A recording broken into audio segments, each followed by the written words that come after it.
दोस्तों नमस्कार, मैं हूं doctor Rakesh Gupta, chairman medical director श्रेय आई सेंटर। दोस्तों इस वीडियो में आज हम बात करने जा रहे हैं एक ऐसी बीमारी के बारे में जो काफ़ी कॉमन है और लोग इससे घबराते भी हैं। जी हाँ, कलर ब्लाइंडनेस।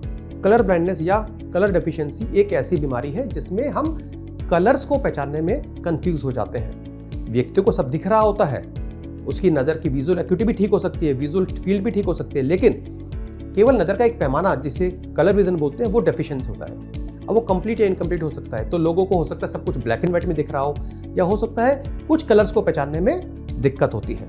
इसी को बोलते हैं कलर ब्लाइंडनेस। देखिए, कलर ब्लाइंडनेस होने के आमतौर पे दो कारण होते हैं। एक होता है जेनेटिक्स और एक होती है एक्वायर्ड। जेनेटिक्स मतलब कि उनको अपने पेरेंट्स से जीन्स में मिली है, और आमतौर पर जो मोस्ट कॉमन कलर ब्लाइंडनेस वही होती है। लेकिन कुछ बीमारियां जैसे रेटिनल डिटैचमेंट, ऑप्टिक न्यूराइटिस, या कुछ दवाइयाँ होती है जैसे साइकोट्रोपिक मेडिसिन है, या कुछ टीबी की मेडिसिन होती है थैम्बोटॉल। लेकिन एक्वायर्ड का ट्रीटमेंट हो सकता है यदि समय रहते उसके कारण का पता लग जाए। अब जानते हैं कलर ब्लाइंडनेस कितने प्रकार की होती है। अब वैसे देखा जाए 7 कलर होते हैं, पर मुख्य तौर पर लाल, हरा और नीला, ये 3 रंगों पे डिपेंड करके होती है। प्रोट एनोमली यानी कि रेड कलर नहीं पहचाना जा रहा, ड्यूट एनोमली यानी कि ग्रीन कलर नहीं पहचाना जा रहा, या ट्राइट एनोमली यानी कि बिल्कुल कलर नहीं पहचाना जा रहा। और आमतौर पे ये अकेले नहीं होती हैं, ये कॉम्बिनेशन में होती है। सबसे ज़्यादा होती है रेड ग्रीन कलर ब्लाइंडनेस, क्योंकि ये हेरिडिटी से आती है।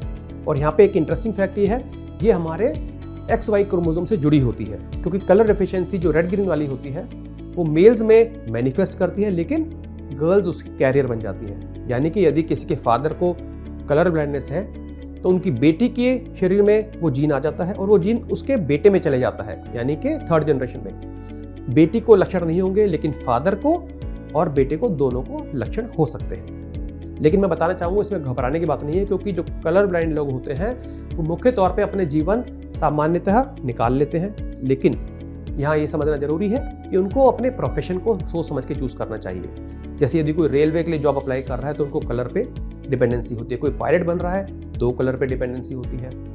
इंडिया में ड्राइविंग लाइसेंस बनवाने के लिए भी कलर ब्लाइंडनेस एक तरह से बाधा बनती है।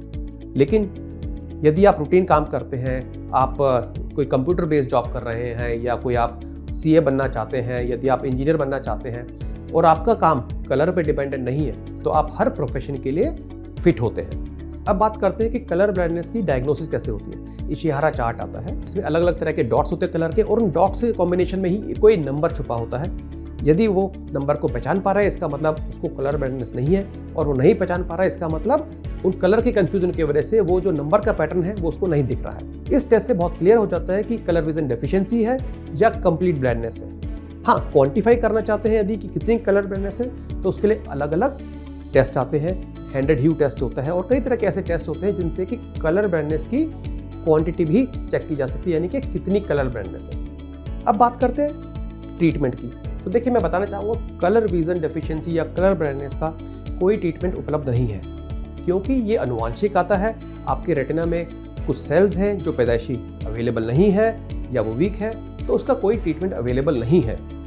लेकिन एक्वायर्ड कलर ब्लाइंडनेस का, यानी कि किसी बीमारी की वजह से आ रहा है या कोई ऐसी तकलीफ है उससे कलर विजन गई है, तो वो किसी किसी केस में वापस आ सकती है। कलर ब्लाइंडनेस के साथ जुड़े हुए टैबू को कंट्रोल करना चाहिए। यदि किसी बच्चे को कलर ब्लाइंडनेस है तो उनके पेरेंट्स को बिल्कुल घबराने की जरूरत नहीं है, क्योंकि वो बच्चा पूरी तरह से नॉर्मल लाइफ जी सकता है। हाँ, कुछ समस्या आएंगी, जैसे मैंने बताया कैरियर चूज करने में होती है। तो यदि समझदारी दिखाएंगे पेरेंट्स तो समय रहते उससे आप बच्चे को सही दिशा दे सकते हैं।